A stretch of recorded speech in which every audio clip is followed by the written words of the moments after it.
Good morning সবাইকে। কেমন আছো তোমরা? আশা করি সবাই ভীষণ ভালো আছো। আর তোমাদের ভালোবাসায় আমরাও অনেকটা ভালো আছি। সিম্পল লাইফ ভিলেজ চ্যানেলে তোমাদেরকে অনেক স্বাগত। আবারও নতুন একটি ব্লগ নিয়ে চলে এলাম। আপনারা আমার সঙ্গে থাকুন আর শুরু থেকে শেষ অবধি ব্লগটা দেখতে থাকুন। আশা করছি আজকের ব্লগটা আপনাদের ভীষণ ভালো লাগবে। তো দেখো বন্ধুরা, সকালবেলা গরু ছাগল যত ছিল সবাইকে বের করে দেওয়ার পরে বাসি থালা বাসনগুলো পুকুর পাড় থেকে ধুয়ে নিয়ে আসলাম। তারপরে রান্নাঘরে এসে ভালোভাবে রান্নাঘরটাকে আগে পরিষ্কার করে নিলাম। তারপরে আমি এখন ঘরটা লেপে নিচ্ছি। তো আজকে বৃহস্পতিবার, তো পুরো বাড়িটাই লেপানোর দরকার ছিল, কিন্তু আমার এত প্রচুর কাজ কি বলবো আর তোমাদেরকে। আর তার মধ্যে এই ছোট্ট ছাগলের বাচ্চাটা আমাকে জ্বালাতন করে শেষ করে দিল। তো ছোট বাচ্চার মতোই দেখো কেমন লাফিয়ে লাফিয়ে আমার কোলে উঠছে। তো খুব অনেকটা বড় হয়ে গেছে, তো ওই জন্য ওর সঙ্গে আমি পেরে উঠছিই না। তো দুধ খাওয়ার জন্য ওরকম করছে। তো আমি বলছি যে একটু মুখটা আমি ধুয়ে নিই, তারপরে দুধটা গরম করে দেবো। উনুনের পাড়ে যেতে ইচ্ছে করে না তোমার মুখ না ধুয়ে। তো ওই জন্য ওকে এত থামানোর চেষ্টা করছি, তবুও থামাতে পারছি না কিছুতেই। তো শেষে ওকে নামিয়ে দিচ্ছি, ও নোংরা পানি আবার কোলে উঠে যাচ্ছে। তো তারপরে ওর সাথে একটু মজা করলাম, সকালবেলা দৌড়াদৌড়ি করলাম একটু। তো দেখো ও রাগ করে দাঁড়িয়ে গেছে। তারপর আবার পিছন দিয়ে দৌড়ে গেছে, আমি আবার দৌড়ে চলে আসলাম, আবার যাব। তো দেখো এরকমই আমার সারাদিন ওর সাথে আমাকে করতে হয়। তারপরে দুধ কিন্তু ওকে খাওয়াইনি, আমি মুখটা ধুতে যাইনি। তারপরে ভাবলাম যে একটু গাছে জলটা দিয়ে দিই, তারপরে একবারে মুখ ধুয়ে ভাত রান্না করব, তখন ওকে দুধটা খাইয়ে দেব।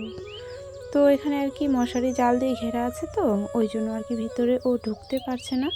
না হলে আমি সারাদিন যেখানে যেখানে কাজ করব ও সেখানে সেখানে আমার পিছু পিছু দৌড়ে বেড়াবে।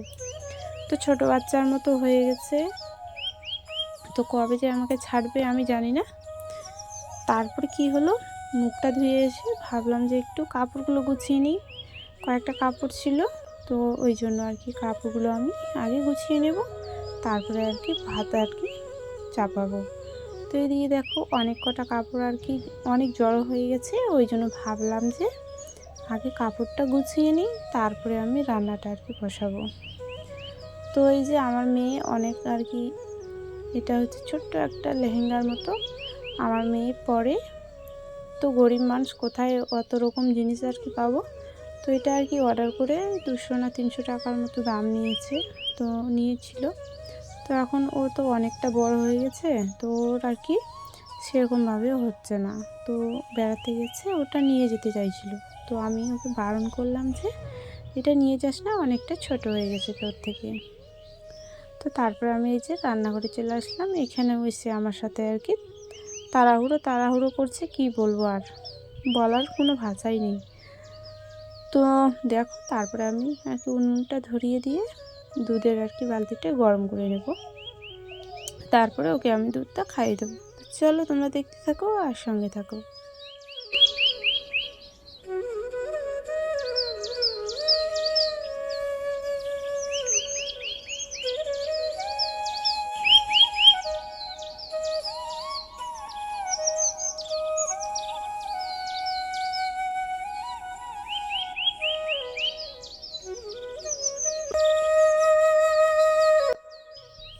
আমার দুধটা গরম করা হয়ে গেছে, তো এখন ওকে আমি দুধটা খাইয়ে দিচ্ছি। আর জানো তো আজকে আমি রান্না করব হাঁস ডিম দিয়েছে, কালকের একটা ছিল আর আজকে দিয়েছে। তো ওই ডিমগুলো আমি পেঁয়াজ দিয়ে আগে ভাজা করে নিয়ে তারপরে আলু সিদ্ধ করতে দিয়েছি ভাতের হাঁড়িতে। তো ওখান থেকে আলুটা পরে বের করব। আর এখন আমি বেগুন কেটে রেখেছি, তো এই বেগুনগুলো আমি ভাজি করব। তো আমার বেগুন ভাজি, ডিমের ঝোল আর ভাত খেতে আমার ভীষণ ভালো লাগে।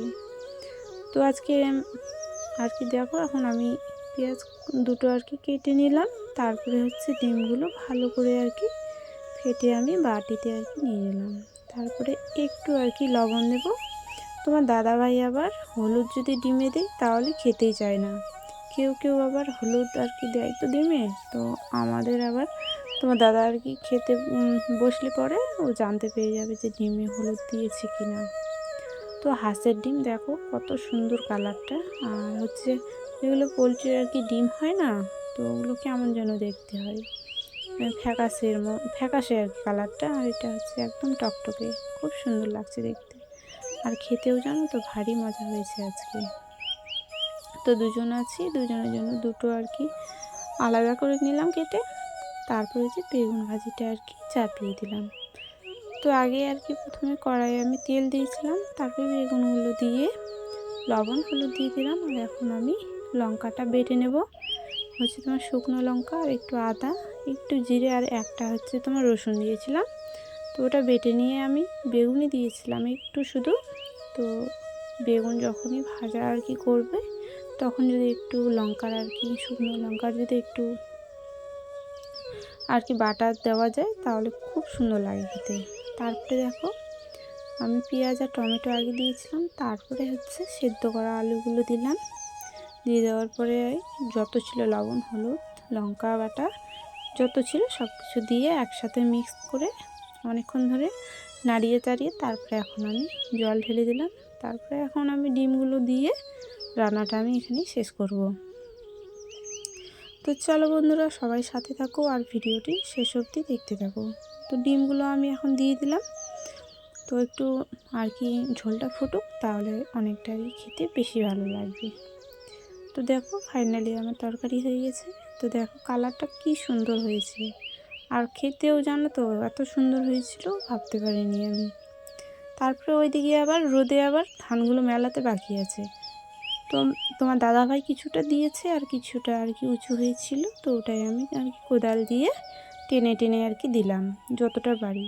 তো আমি তো মেয়ে মানুষ, অতটা কাজ করতেও পারবো না, আর আমার শরীরে অতটা না শক্তিও নেই যে আমি পারবো। তোমার দাদাভাই দিয়েছে আর কিছুটা আর কি আমি দিয়ে দিলাম। তো চলো বন্ধুরা, আজকের ভিডিওটা আমি এখানেই শেষ করছি। সবাইকে টাটা, সবাই সুস্থ থেকো, ভালো থেকো।